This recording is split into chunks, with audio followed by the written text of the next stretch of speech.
Bueno, jóvenes, ahora vamos con la clase de enfermedad inflamatoria intestinal.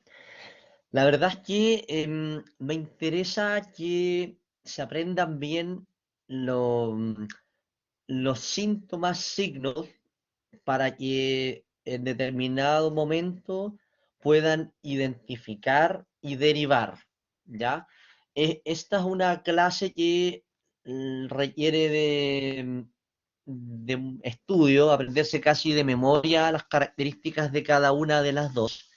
No hay mucho que inferir desde el punto de vista fisiopatológico en el sentido de que por algún lado puedo sacar qué enfermedad es, sino que hay que aprenderse las características y detalles de cada una, ¿ya? Es una enfermedad que si no la sospechas no la vas a encontrar, eh, por lo tanto tienes que estar atento porque tiene harta implicancia en la calidad de vida de los pacientes y por otro lado, bien manejada, tiene justamente lo contrario, ¿ya? Vamos a hablar de las dos enfermedades inflamatorias intestinales, colitis ulcerosa y enfermedad de Crohn.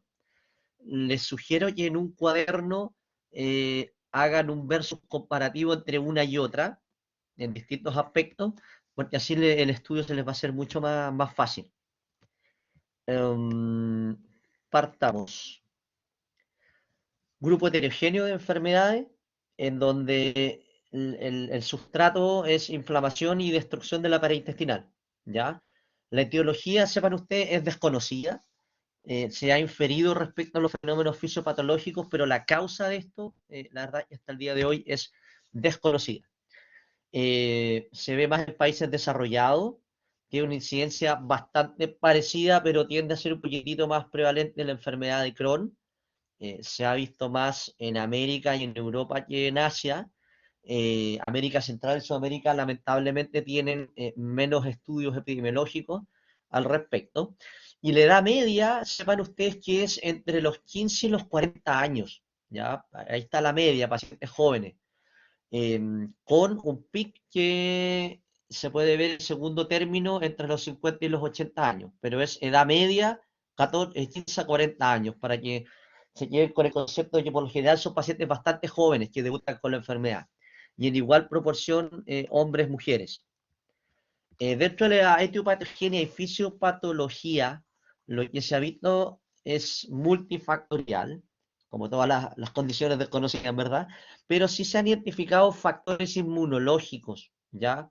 Existe una desregulación del sistema inmune innato que se dirige hacia las bacterias que tenemos en nuestro intestino, eh, y finalmente conlleva además a una alteración intrínseca de la barrera intestinal. O sea, pérdida de de esta impermeabilidad que yo les hablaba en la clase de daño hepático crónico, por ejemplo, del intestino, cuando existía la PBE, ¿ya? Existen factores genéticos involucrados, se han visto casos que tienen vínculos familiares, factores ambientales, el tabaco, en el caso de una enfermedad como incluso como factor protector y en el otro como factor de riesgo, fármacos, en el caso de los AINES, y por cierto, estrés, sueño, depresión y principalmente estrés. Ahí tenemos la fisiopatología que se traduce en ciertos hitos, ¿ah? Y es importante que conozcan, porque el tratamiento y el manejo tiene que ver con la intervención a este nivel. Eh, Primero, el aumento de la permeabilidad y entrada de bacterias hacia la pared del intestino, ¿no es cierto?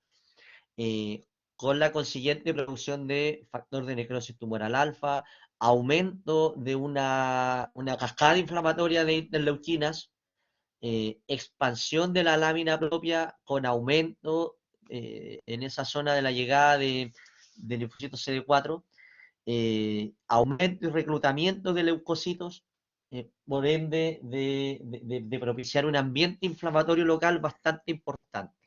¿Ya? Eso es a grandes rasgos. ¿Ya? Existen distintos factores de riesgo y protectores, comillas, de las enfermedades, y son distintos para las colitis ulcerosa que las del Crohn. Para la colitis ulcerosa se ha visto como un riesgo incrementado el uso de antiinflamatorios, el uso de hormonas en la posmenopausia y dietas ricas en ácido araquidónico, en ácido linoleico, ¿ya? Y se ha visto como factores, comillas, protectores, aunque no lo crean, el fumar cigarro y el estar apendicectomizado. Fíjense que ocurre algo distinto en la enfermedad de Crohn, en donde se ve al cigarro o el fumar como incrementador del riesgo de padecerla, la apendicectomía también, una dieta rica en proteínas animales, los antiinflamatorios que son factores de riesgo comunes para las dos enfermedades. Por lo tanto, ya saben algo muy importante, que el paciente con enfermedad inflamatoria intestinal, sea colitis o Crohn, hay que evitar ante todo los AINES. Hay que evitar ante todo el estrés, porque es otro factor común de factor de riesgo de ambas, y el uso de anticonceptivos. Y reduce el riesgo de padecer la enfermedad de Crohn, el tener niveles adecuados de vitamina D y la ingesta rica de fibra en la dieta. ¿Ya? Esos dos cuadros véndanselos de memoria como un comparativo. Colitis ulcerosa, características particulares. Por lo general, la colitis ulcerosa está limitada a la mucosa del colon, no intestino delgado, colon, y puede afectar anatómicamente desde el recto, generalmente hacia proximal, hacia sigmoide, descendente, transverso y ascendente.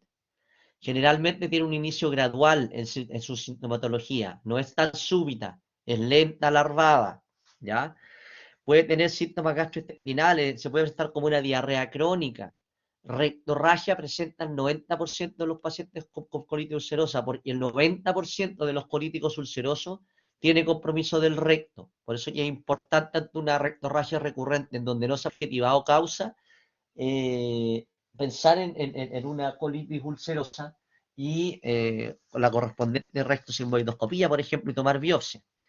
Diarreas crónicas, dolores abdominales crónicos, pacientes que han sido mal catalogados como colon irritable y presentan episodios de rectitis, proctitis o rectorragia, por ejemplo, o síntomas de pufo o incontinencia rectal, y otros síntomas sistémicos, porque sepan ustedes que también hay alteración sistémica, no solamente tubo digestivo, no son las enfermedades inflamatorias eh, eh, exclusivamente confinadas al tubo digestivo. Y hay síntomas sistémicos de fiebre, fatiga, disnea, pérdida de peso, etcétera. Existe una clasificación para la colitis ulcerosa que tiene que ver un poco con la extensión, ¿ya? E1 es compromiso exclusivamente en el recto, ¿ya? Distal a la unión recto-sigmoidea, de la unión recto-sigmoidea hacia abajo. Existe la E2, en donde tenemos compromiso hasta el ángulo esplénico, y tenemos la E3, y es la extensa, en donde hay una pancolitis, desde el recto del recto hacia el total del colon, digamos, proximal al ángulo esplénico.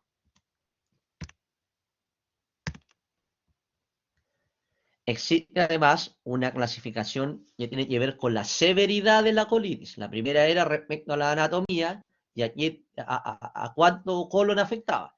Y esta otra es de la severidad del cuadro. Tenemos S0 y es remisión clínica, el paciente está asintomático. S1 de la clasificación de Monreal, en donde es leve y es calificada como leve en base a que tiene un número de deposiciones menor a 4. Por lo tanto, factores involucrados en la clasificación de severidad de la colitis ulcerosa, o entre paréntesis Monreal, son la frecuencia de deposiciones, la presencia o no de síntomas sistémicos y la presencia o no de ciertos indicadores que tienen que ver con los signos vitales en cuanto a la taquicardia, temperatura o pérdidas en la hemoglobina o VHS elevada. Generalmente es cuando estás en episodios de crisis, ¿ya? Al menos tiene que saberse los factores que uno considera para clasificar el nivel de severidad de la colitis ulcerosa, no de memoria el S1, S2, S3, pero sí los factores que considera en la valoración, ¿vale? Después, tener claro, así es como se evidencia a la colonoscopía o rectosigmoidoscopía la mucosa de la colitis ulcerosa, ¿ya? Es ulceración continua, no es empedrada o por segmentos, es continua, inflamatoria, en 360 grados, con una mucosa bastante friable. Y si ustedes se fijan, no veo cripta, sino que veo una mucosa por lo general de manera pareja y difusa, comprometida e inflamatoria, ¿vale? Y formación de pseudopólipos, ¿ya? Producto de la inflamación. Los pseudopólipos también son características de la colitis ulcerosa. La continuidad, la afección continua y pareja y la formación de pseudopólipos. Y la característica friable de la mucosa. Claramente una mucosa que si uno la pasara a llevar, sangra, ¿ya? Y eso tiene que ver también con la clínica. La diarrea de la colitis ulcerosa sanguinolienta o los fenómenos hemorrágicos de la colitis ulcerosa son como, nunca me voy a olvidar cuando me lo hicieron a mí cuando estudié medicina, que es como una mermelada de frambuesa, como que es mucosa sangrante que tú expulsas por el ano. Eso es muy típico de la colitis ulcerosa, para que no se les olvide nunca. Saber que la colitis ulcerosa tiene manifestaciones fuera del intestino, como buena enfermedad sistémica, que pueden ir desde la esfera musculoesquelética, cutáneas, hasta el sistema hepatobiliar, relacionándose en este último con enfermedades también con un sustrato autoinmune, con la hepatitis esclerosante primaria, por ejemplo, ¿ya? Hepatitis autoinmune. Dentro de las extraintestinales, y de hecho, ojo, que muchos pacientes llegan al diagnóstico de colitis ulcerosa a través de la consulta reumatológica. Se parten viendo con el reumatólogo por una espondilitis anquilosante y la puse en rojo porque hay un nexo importante de pacientes con espondilitis anquilosante que en paralelo tienen colitis ulcerosa. Eso es pregunta de prueba. Y que terminan con empezar a tener manifestaciones intestinales y ahí el reumatólogo inmediatamente dice, oh, tú que tienes espondilitis anquilosante y partiste con diarrea, dolor de guata, ojo que lo más probable es que tengas un Crohn asociado, perdón, una colitis ulcerosa asociada. En el caso de las cutáneas, puedes tener eritema nodoso, úlceras orales o gran vínculo con el pioderma gangrenoso. Y en el sistema hepatobiliar, con la hepatitis esclerosante primaria, paciente que tenga esto siempre es sospechar que puede tener asociado una colitis ulcerosa y viceversa. ¿Vale? Eso apréndenselo bien. Otras manifestaciones extraintestinales en las cuales te puedes apoyar al momento del diagnóstico. ¿Por qué? Porque es un diagnóstico clínico, ¿vale? Y de síntomas, signos, visualización de la colonoscopía. Entonces, todo lo que nos apoyamos, podamos apoyar extra, sirve para el diagnóstico. Entonces, no es raro derivar al oftalmólogo para que me descarte o me objetive una epiescleritis, una uveitis, y de esa manera ayudarme a mí a llegar al diagnóstico final de la colitis ulcerosa. A nivel del sistema hematopoyético, la típica anemia de enfermedades crónicas o de repente ferropénica, ¿ya? Y a nivel de la coagulación, coagulopatía, trombocitosis de repente, como elementos de reactividad o fenómenos tromboembólicos. La uveitis, la epiescleritis y el pioderma gangrenoso, que es la lesión que casi siempre detrás de ella hay que sospechar que no tenga asociada una colitis ulcerosa.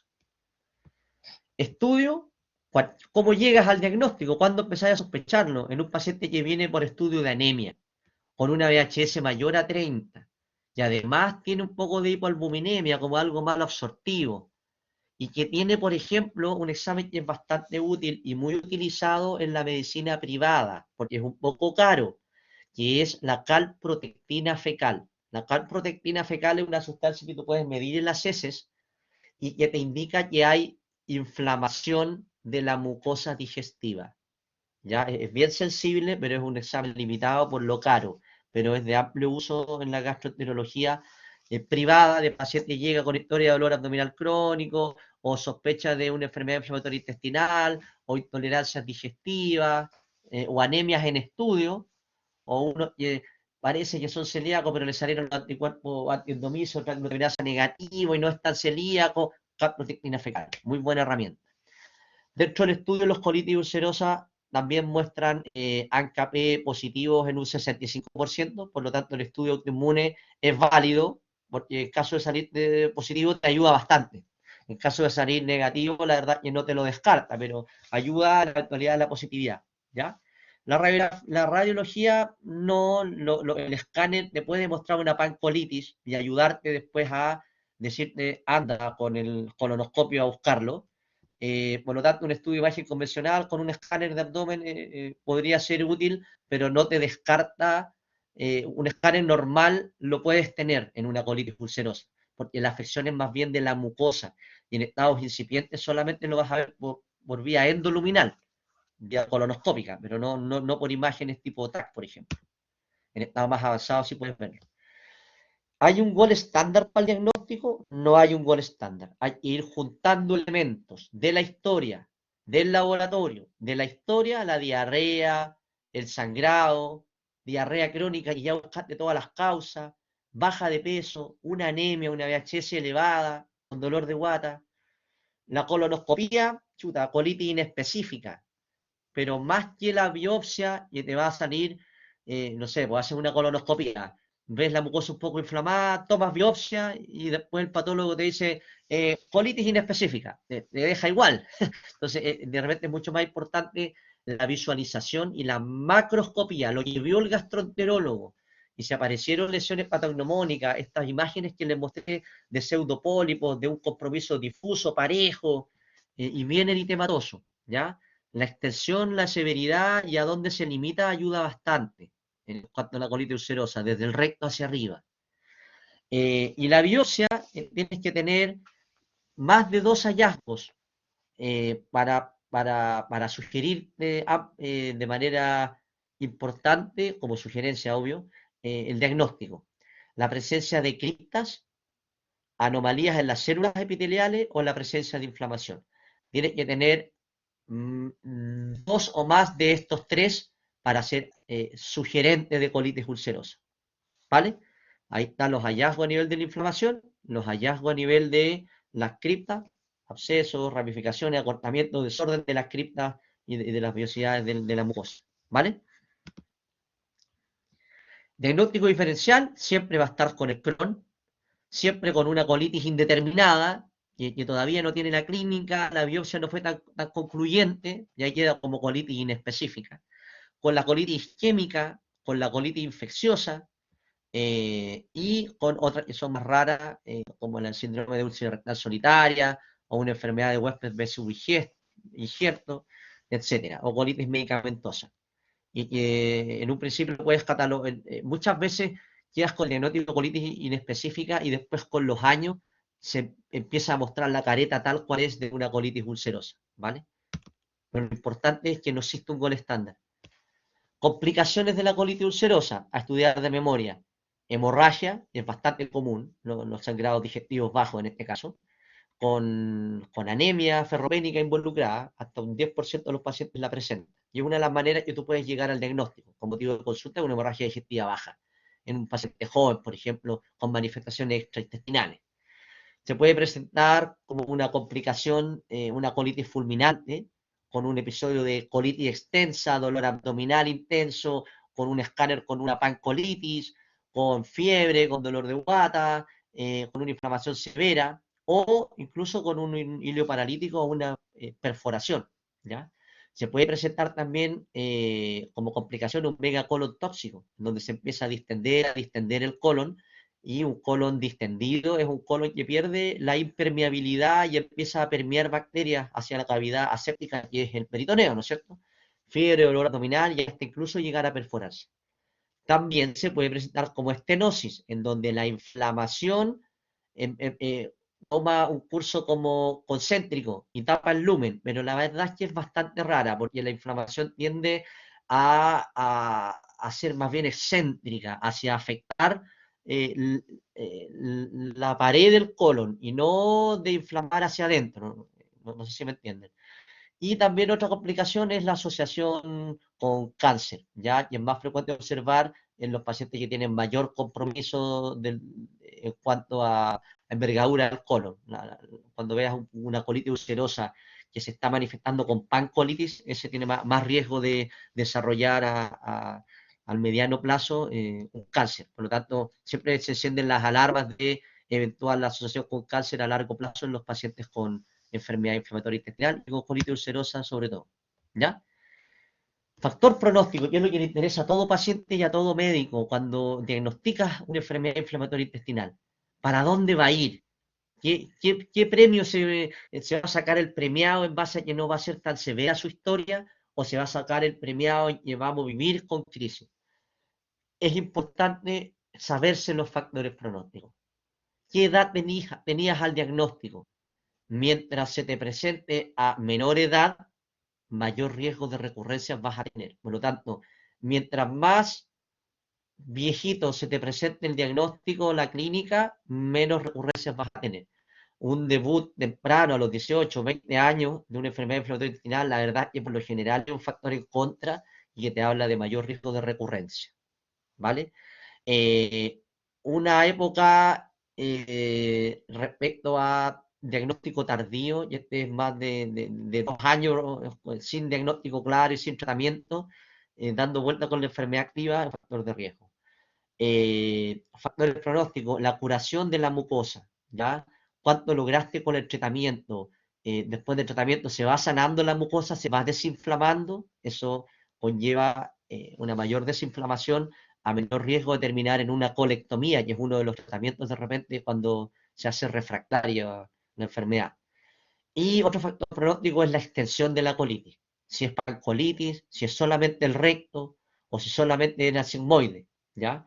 Y sepan ustedes que cuanto a la colitis ulcerosa, la colectomía como tratamiento está validada. Y el 20 a 30% de los pacientes con colitis ulcerosa termina en pabellón haciéndose una colectomía, ¿ya? No así el Crohn, como lo vamos a ver después. Enfermedad de Crohn. Inflamación transmural. Ahí tenemos la primera diferencia. ¿Se acuerdan que la colitis les dije que principalmente era la mucosa? En este caso no. Transmural, es mucho más profunda, ¿ya? La otra característica es que no es solo limitada al colon. La puedes tener afección desde la boca hasta el ano.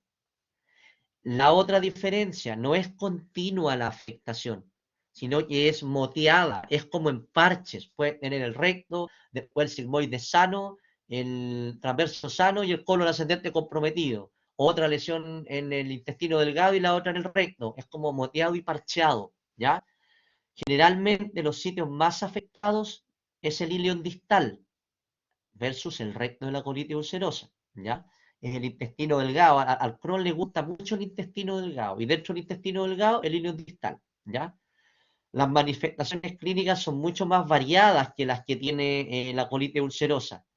Y dentro de las complicaciones están la estenosis. ¿Por qué? Porque es transmural.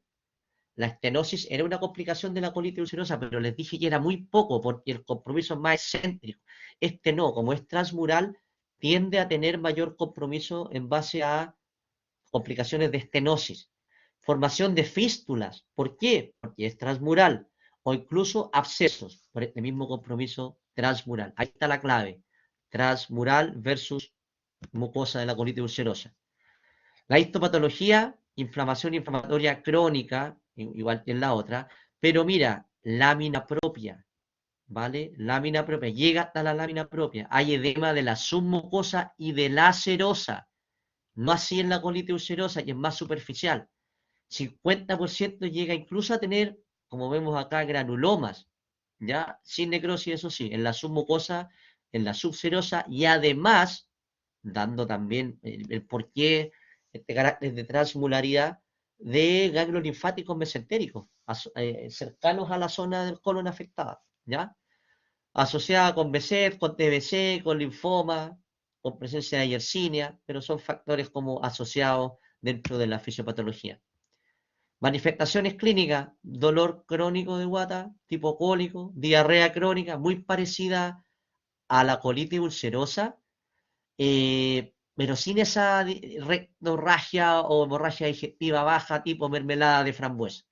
Ya puedes tener hematoquesia, dolor abdominal, fístulas, flegmones, enfermedad perianal. La enfermedad perianal es más de Crohn y de la colitis ulcerosa, ojo, es más característica del Crohn. Síndrome de mala absorción, porque compromete al intestino delgado, no así el Crohn, perdón, la colitis ulcerosa, ¿vale? Y síntomas sistémicos como el Crohn, perdón, como la colitis ulcerosa también, ¿ya? También uveitis, también iritis, tubo delgado, boca hasta el ano, manifestaciones extraarticulares, sinovitis, también pioderma gangrenoso, vasculitis también, ¿ya? Diagnóstico diferencial por la colitis ulcerosa, obvio. Por infecciones, Shigella, Salmonella, Campylobacter, parásitos, principalmente por el tema mal absortivo. Con no infecciosas, colon irritable, siempre está el diagnóstico diferencial. Intolerancia a la lactosa, por ejemplo, o enfermedad de Behçet. O cuando se presenta como obstrucción intestinal, con otras causas de obstrucción intestinal, bridas, adherencia, etc. O tumorales, por cierto. Siempre laboratorio general, VHS, PCR, hemograma, ANCA-P positivo también en algunos casos, siempre descartar lo infeccioso, y en este caso la endoscopía, que generalmente va a ir orientado a tomar biopsia de intestino delgado, entonces es más bien una enteroscopía. La cápsula endoscópica es bastante útil, dado la afección del intestino delgado en la enfermedad de Crohn, ¿ya? O una enteroscopía, que es esta ileocolonoscopía, ¿vale? Dado que le encanta el intestino delgado al Crohn. Después, pronóstico, que también importa, que tiene que ver con exacerbaciones intermitentes, periodos de remisión, que dependen con estrés, dependen con ingesta de AINES, infecciones asociadas que tenga el paciente, mínimas infecciones en estos pacientes con enfermedad inflamatoria intestinal pueden provocar descompensaciones y crisis de su enfermedad de base, ¿ya? Predictores de enfermedad severa, debutes con la enfermedad a una edad temprana, menos de 40 años. El hecho de tener afectación perianal es un factor de riesgo de mal pronóstico para el Crohn. El tabaquismo, un bajo nivel educacional y el que requieras de uso temprano de corticoides dentro de la terapia, ¿vale? Y también siempre está el riesgo de cáncer, pero en menor cuantía que la colitis ulcerosa. Este cuadro comparativo es pregunta habitual de prueba y acá estamos viendo distintos factores de la clínica, distintos factores de dónde se ubican, cómo se distribuyen, ¿ya? Y es un repaso de lo que les comenté. Dolor abdominal, muy similares, pero generalmente los de la colitis ulcerosa se alivian con los movimientos intestinales, los dolores. En cuanto al Crohn, generalmente tienden a no aliviarse con los movimientos intestinales porque afectan al intestino. Deposiciones sanguinolientas en la colitis ulcerosa. En el Crohn puedes tener deposiciones no sanguinolientas. Masas abdominales en la colitis ulcerosa, poco probable porque es la mucosa la inflamada, pero en la enfermedad de Crohn de repente puedes encontrar masas palpables por la afectación transmural, al examen físico palpable y un colon como engrosado. Compromiso oral o perianal en la colitis ulcerosa, raro. Es el recto el que le gusta la colitis ulcerosa. En cambio, al Crohn es frecuente encontrar fisuras, fístulas, abscesos perianales. Es como patognomónico del Crohn. Compromisos intestinales en la colitis ulcerosa, sí, pero es más de colon. Y la ubicación, colon, colitis ulcerosa, Crohn desde la boca hasta el ano. Colitis ulcerosa, distribución continua, desde el recto hacia arriba. En cambio, en el Crohn, moteada, forma discontinua, parches, ¿ya? Histopatológica, colitis ulcerosa, mucosa y submucosa. En cambio, el Crohn, transmural. Granuloma de la colitis ulcerosa, ausente. En el Crohn puedes tener.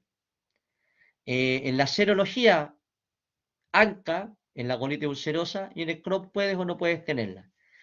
En las extraintestinales, más frecuente en la colitis ulcerosa, en relación con la colegitis esclerosante, alta vinculación y además con hepatitis autoinmune. O sea, cuando yo tengo un paciente con hepatitis autoinmune o con colegitis esclerosante y que estoy sospechando de alguna enfermedad inflamatoria intestinal, primero voy a pensar en colitis ulcerosa y después en Crohn. Pero lo importante es siempre pensarla y viceversa. Paciente con enfermedad inflamatoria intestinal, atento a que no hagan otras manifestaciones reumatológicas. Colitis ulcerosa, el tratamiento va de la mano con cuán extenso sea el compromiso y cuán severo esté. Generalmente existe una tabla para la colitis ulcerosa que tiene que saberse el nombre o al menos qué factores involucra, y es el índice de True-Love-Width, y tiene que ver con cuántas deposiciones al día tiene el paciente. Mientras más deposiciones, más puntaje y más severo va a ser su cuadro de colitis ulcerosa.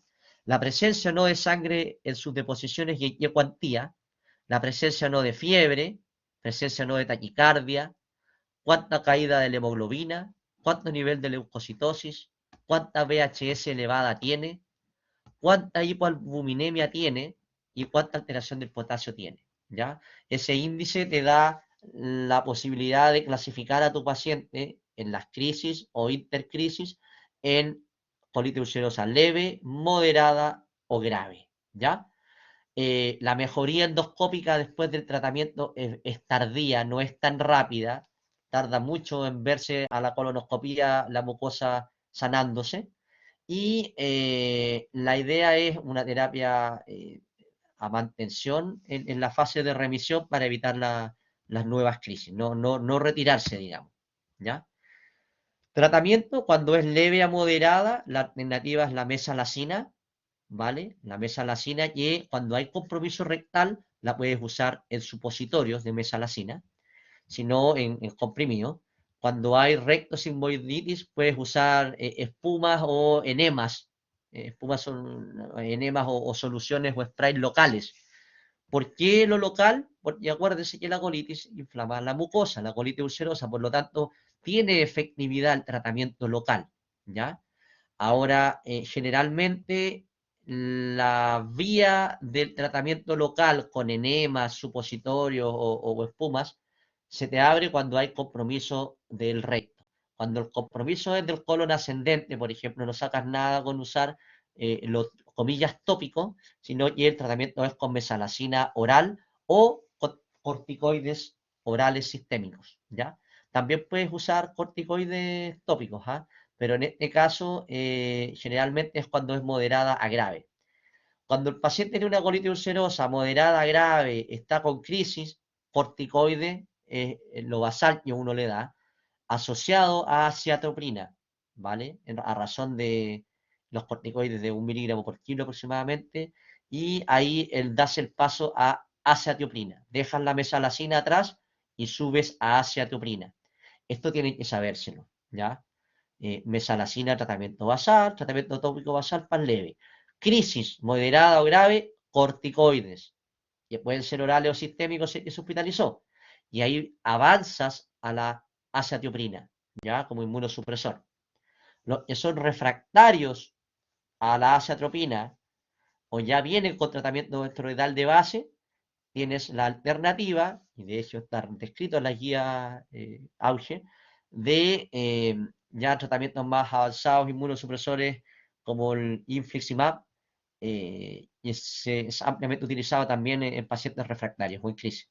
Pacientes graves, corticoides endovenosos, 1 miligramo por kilo, puedes usar ciclosporina, tacrónimos, infliximab, siempre descartar que no tenga un clostridium asociado o que no tenga citomegalovirus asociado. Y esto también es pregunta de prueba. Siempre ante una crisis de colitis ulcerosa grave, descartar que no tenga sobreagregado Clostridium o citomegalovirus. Y en las graves, no es raro que terminen en pabellón con una colectomía, dado la refractariedad al tratamiento que intentaste con inmunomoduladores o con inmunosupresores. En el caso de la enfermedad de Crohn, también tiene que ajustarse al grado de actividad a la zona afectada. Siempre suspender el tabaco porque al Crohn no le gusta el tabaco. Y existen varias guías y escalas que te pueden ir orientando hacia distintos niveles de tratamiento. Y acá sí tú no buscas la mejoría endoscópica, ya que tú la puedes ver con un tratamiento bien ejecutado, no así en la colitis ulcerosa, ¿ya? Los tratamientos, dependiendo de los grados de severidad, también van con corticoides orales, y acá privilegiamos lo oral por sobre lo tópico, porque acuérdense que nos afecta mucho el recto en el Crohn, ¿ya? Corticoides sistémicos cuando tienes afección colónica, y cuando hay alteraciones refractarias, eh, factor anti-TNF-alfa, y la cirugía, la verdad que es mucho menos recomendable en el Crohn, a menos que tengas bien identificado que el compromiso se remite, este compromiso parchado y moteado, tiende a ubicarse en una zona que puedas sacar, digamos. Pero aplica más para la colitis ulcerosa con mayor frecuencia en la cirugía que para el Crohn. Mientras más grave y refractaria, vas subiendo en escala de corticoides y puedes usar bolos de metilprednisolona. Pero fíjense la diferencia, y acá no estamos usando eh, asulfidine o la mesalazina, ni estamos usando lo que usábamos en la colitis ulcerosa. Acá vamos por el lado de los corticoides y nos da menos alternativas, ¿ya? Pero sí sirve el infliximab, al igual que sirve en la colitis ulcerosa. Pero por lo general, corticoides, y por lo general el concepto de cirugía es más limitado a cuando existen fenómenos de estenosis, ¿ya? Pero lo que les tiene que dar claro, y por eso lo puse en rojo, es que así como en la colitis ulcerosa teníamos la alternativa de la mesalazina, en el Crohn no la mesalazina, ¿vale? Y de segunda línea, tercera línea, la aciatropina. El uso de antibióticos en crisis, la verdad que de no documentarse la infección, no está indicado, a menos que, como ocurre en el Crohn, te encuentres con fístulas perianales o compromiso perianal, en donde casi que de manera empírica o de hecho terapéutica vas a tener que usar antibióticos. Pero no es una conducta adecuada el usar antibióticos ante una crisis de cualquier enfermedad inflamatoria intestinal, Crohn o colitis ulcerosa. Es documentar si hay, y si no hay, eso sí, siempre tienes que descartar ante una crisis de cualquiera de las dos, descartar infección, pero no utilizar de manera empírica los antibióticos. No está demostrado mejoría o mayores índices de mortalidad. ¿Vale? Eso, cualquier duda, esta es una clase más bien teórica lo respecta a este tema, por lo tanto yo encuentro que es un tema fácil, deberían tener todas las preguntas buenas de esta clase porque es netamente estudio, no hay mucho que entender, sino que hacerse una tabla comparativa y de los aspectos que les resalté en la presentación, pues como fui bien claro y enfático en qué cosas tienen que manejar y tener claro, y probablemente esas sean las que se evalúen, ¿ya? Cualquier duda, nuevamente les repito, me la pueden enviar a mi correo y yo con gusto se las respondo. Que tengan muy buen fin de semana y mucha suerte.